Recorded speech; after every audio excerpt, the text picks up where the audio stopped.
이제 세 번째 외부 보고용 통합 표시 계정 매출 채권에 대해서 알아볼게요.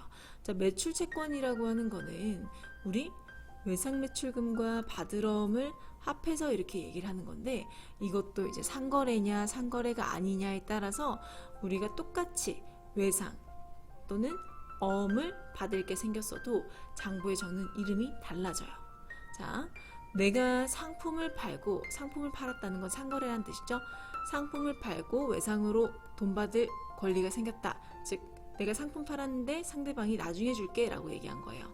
그럴 땐 우리 장부에 외상매출금이라고 적으면 되고, 상품을 팔았는데 나한테 어음을 준 거예요. 야, 내가 돈이 없으니까 나중에 너한테 돈 주겠다는 약속 증서 써줄게. 그게 어음이죠. 자, 그거 받았어요. 그럼 받을 어음이라고 쓰시면 돼요. 반대로 상품을 샀는데 내가 외상으로 샀어요. 그럼 외상매입금.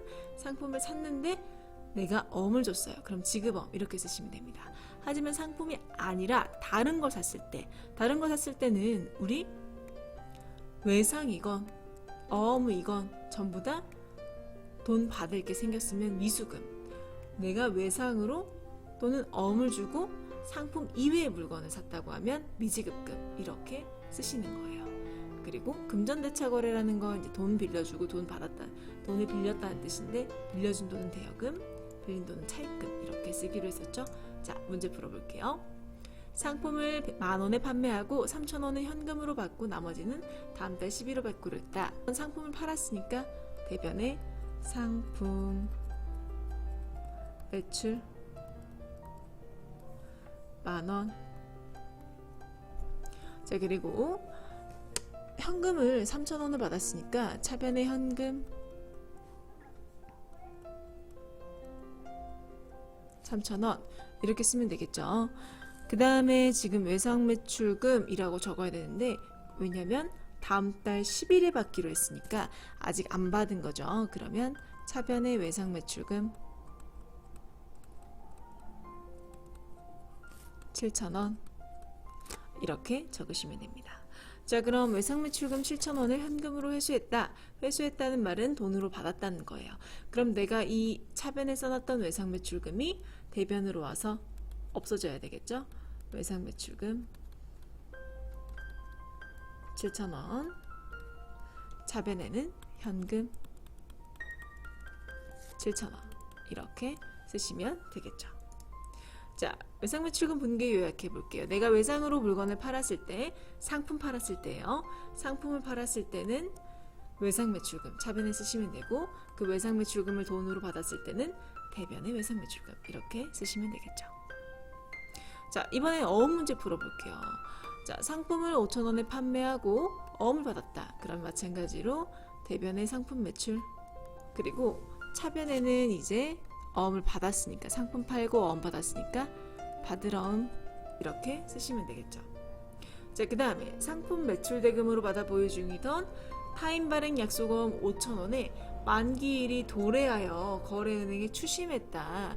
그래서 추심할 때 든 200원을 빼고 현금으로 받았다. 자, 추심했다는 거는 내가 이 만기에 적혀있는 돈 언제까지 줄게 라고 하는 그게 만기죠. 만기까지 기다렸다가 은행에 가져가서 돈으로 바꾼 걸 얘기를 해요. 그러면 일단 내 어음을 주고 돈을 받은 거죠. 그럼 어음 줘버렸으니까 대변에 받을 어음 얼마짜리 줬죠? 5,000원짜리 줬죠? 5,000원.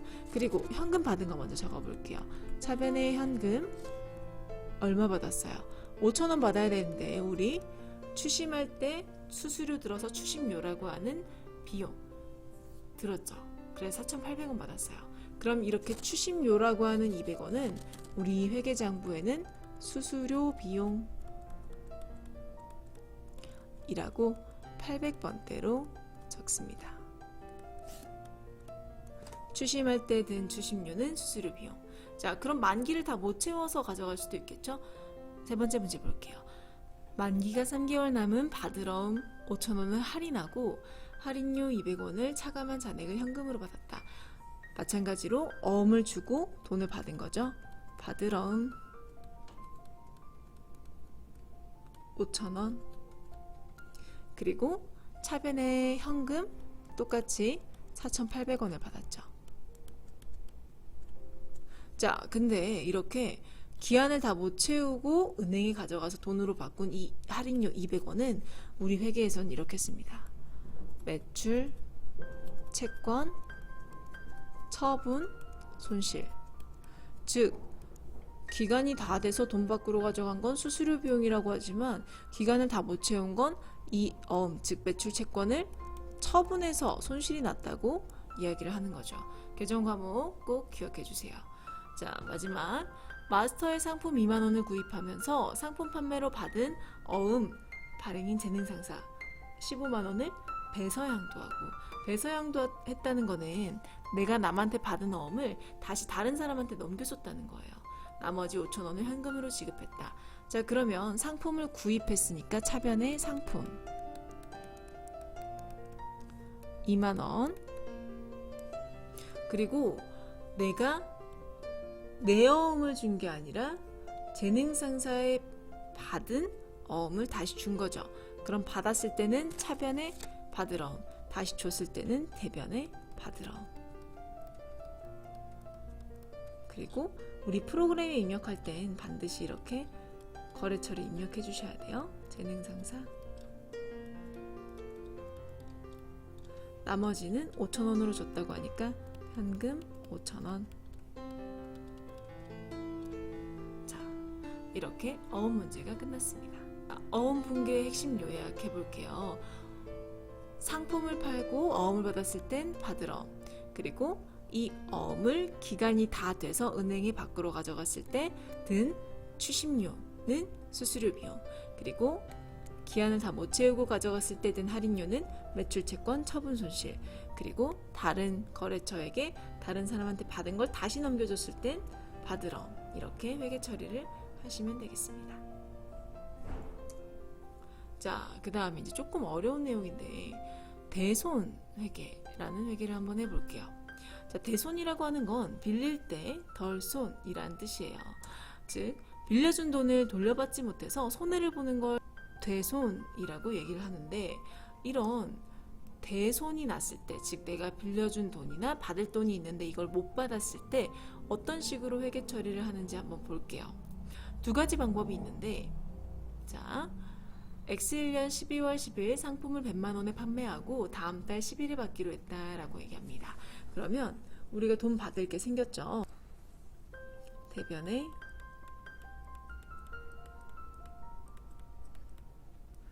상품 매출 100만 원, 그리고 차변에는 외상 매출금이라고 쓰면 되겠네요. 자, 이렇게 쓰게 되면 밑에 재무상태표에 우리 자산 자리에 이렇게 외상 매출금 이렇게 적히게 됩니다. 자, 두 번째 문제 볼게요. X1년 1월 10일 채무자의 파산으로 외상 매출금 4,000원을 회수할 수 없음이 확정됐다. 얘가 파산 났다고 나 4,000원 못 주겠다 이렇게 얘기를 하는 거예요. 그러면 우리 회사는 얘한테 받을 수 있어 없어요? 없죠. 자, 그렇게 되면 이 외상 매출금 100만 원 중에 4,000원을 못 받게 됐으니까 대변에 외상 매출금을 지워줘야 되겠죠. 얼마를? 4,000원을. 그리고 나서 내가 빌려준 거 못 갚아서 우리 회사에 손해로 처리했어 라고 할 때 사용하는 비용 계정 과목이에요. 자, 대손 상각비 라는 비용으로 이렇게 처리를 하게 됩니다.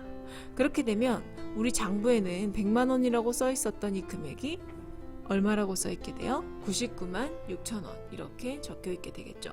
자, 이렇게 못 받게 됐을 때 장부에서 지워버리는 거를 직접상각법 이렇게 얘기를 하는데 우리 회계에선 이런 방법을 사용하지 않아요. 그래서 여러분들은 이 방법을 기억하지 않으셔도 괜찮습니다. 자, 우리 회계에서는 어떤 방법을 사용을 하냐? 충당금 설정법이라는 방법을 사용하는데,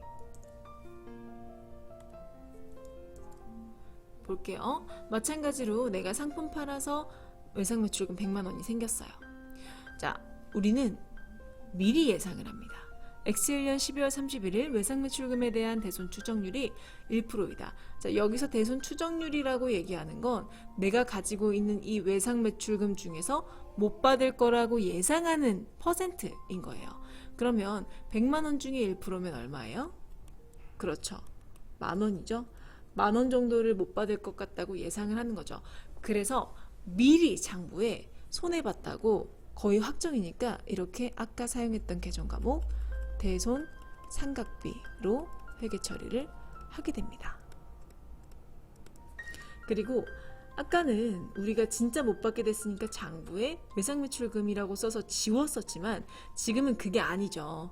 그래서 지금은 못 받을 거라고 예상하는 금액을 보충해 놓는 계정 과목으로 쌓아 놓습니다. 그 계정 과목 이름이 대손 충당금이에요.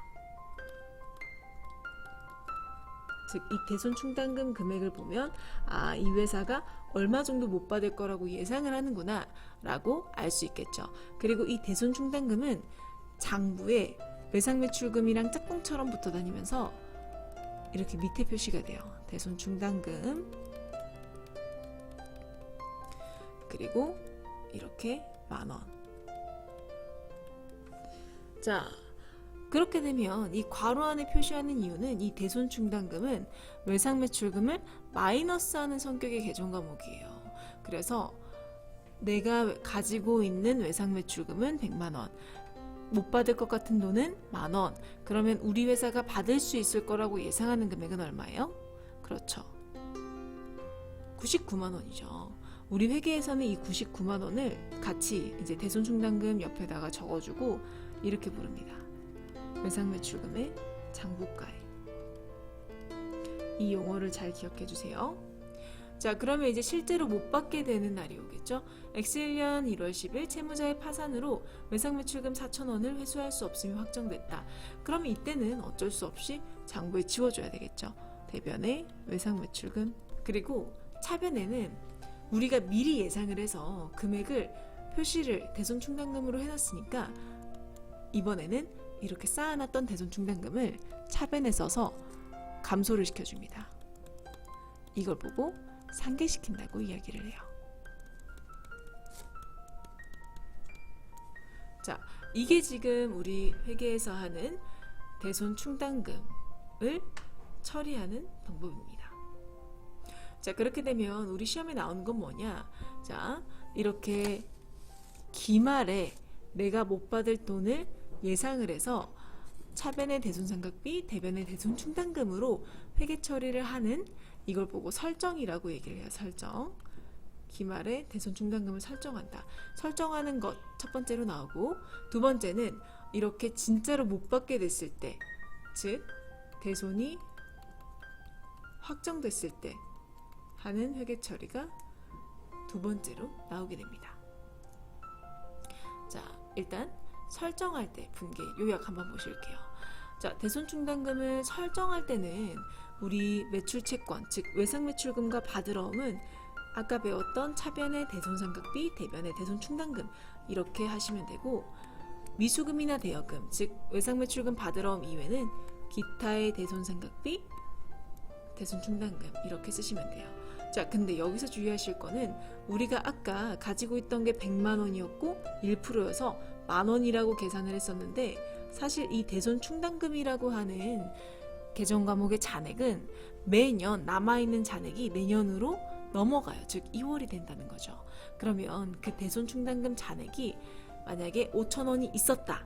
그러면 내가 10,000원을 충당을 하는 게 아니라 5,000원을 뺀 5,000원만 충당을 하는 거예요. 즉 내가 계산한 필요한 만큼 딱 그거에 맞춰서 회계 처리를 해준다는 거죠. 대손 충당금 잔액을 빼준다는 거 기억해 주실게요. 자, 그래서 잔액이 충분할 때는 우리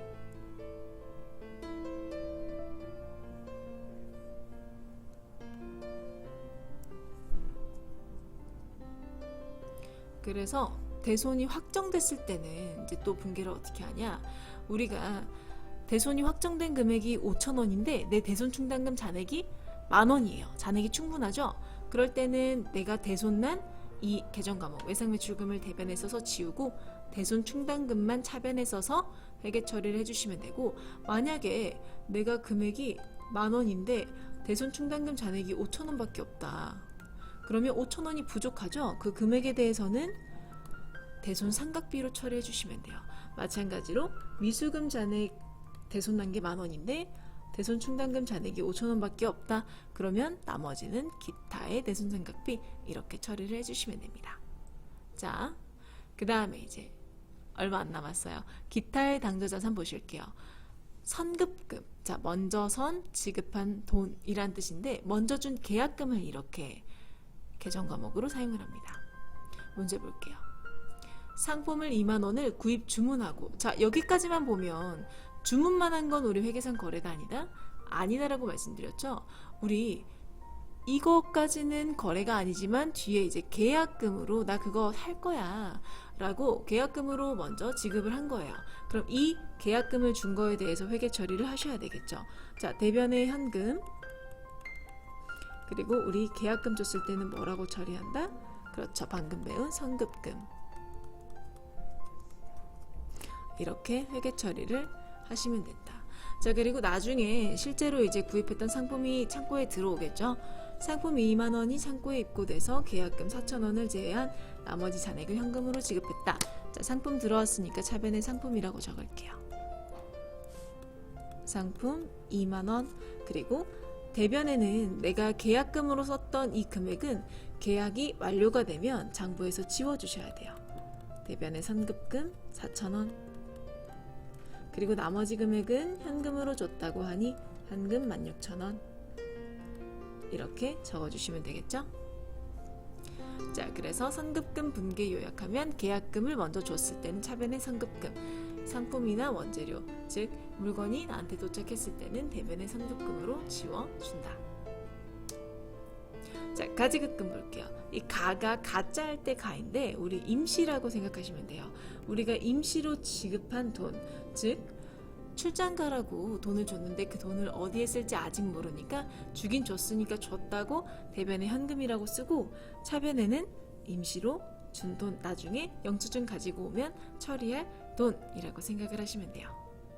자, 영업사원에게 출장을 명하고 출장비 예상액 50,000원을 현금으로 지급했다 라고 얘기하면 우리는 현금 지급했으니까 대변에 현금이라고 쓰셔야 되겠죠?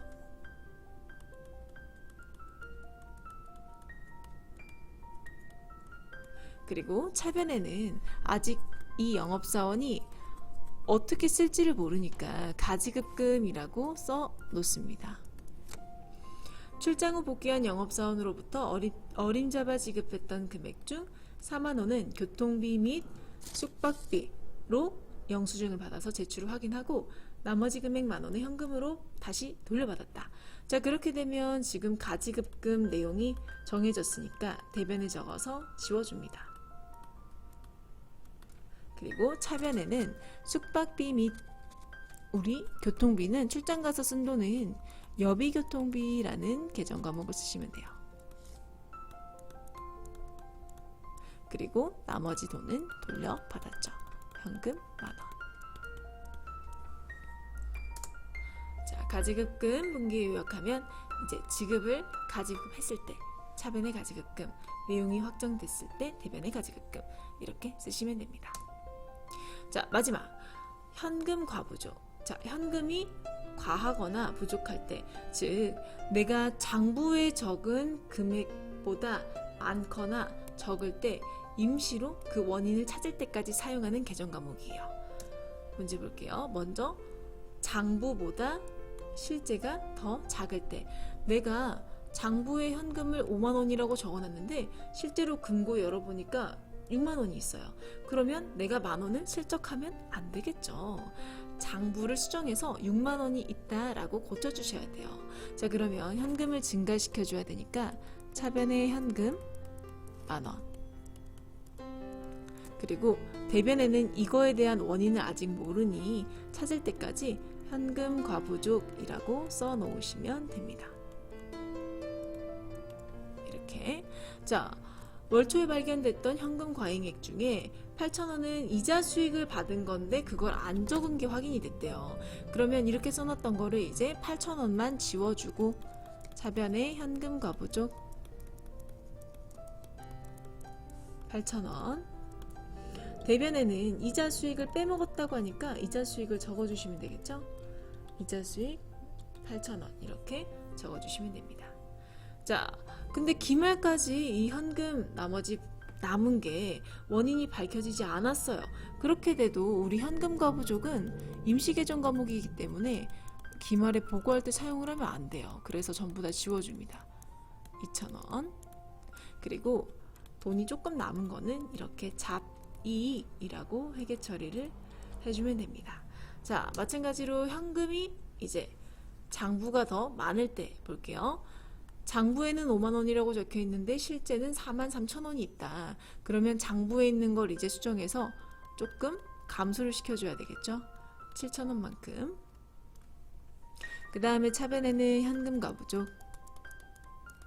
현금과 부족은 자기 자리가 없어요. 그래서 약간 헷갈리실 수 있어요. 자, 그 다음에 월 초에 발견됐던 현금 부족액 4,000원 중에 이자 비용을 회수한 거. 이자 비용 우리 이자 비용 냈는데 이자 비용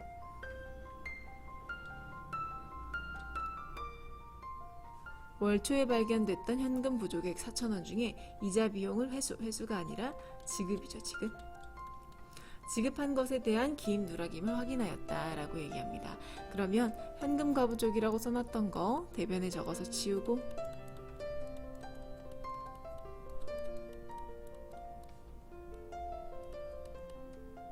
그리고 차변에는 이자 비용 빼먹었다고 하니까 적어주시면 되겠죠. 자, 그 다음 마지막 기말 결산까지 원인이 안 밝혀졌다. 그래도 우리는 나머지 지워줘야 된다. 대변에 현금 과부족 2,000원. 그리고 차변에는 그렇죠. 손실 2,000원 이렇게 적어주시면 되겠습니다. 자, 현금과 부족 분계 요약해 볼게요.